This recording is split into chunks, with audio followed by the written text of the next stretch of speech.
Hello mga buddy, ito na po yung ating 3 tons na AC.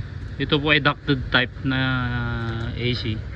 Ito po yung ating connection papunta po sa isolator line 1, line 2. At ito naman po yung ating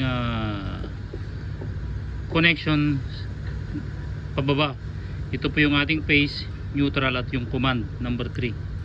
Pinagpalit ko po yung wire kasi po yung color coding ay dapat yung red ay laging nasa phase, yung black ay laging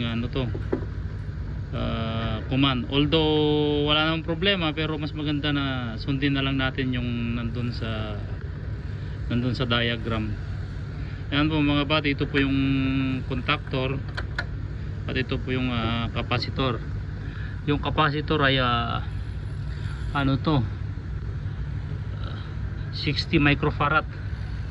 Yan po mga buddy, yan po yung aking tinitira. Wala akong helper dito, mag isa lang. Ito po yung 2 tons, 2.5 tons. Yan po, i-wiring po natin ang mga yan. I-double check natin yung mga gawa ng ating mga truck.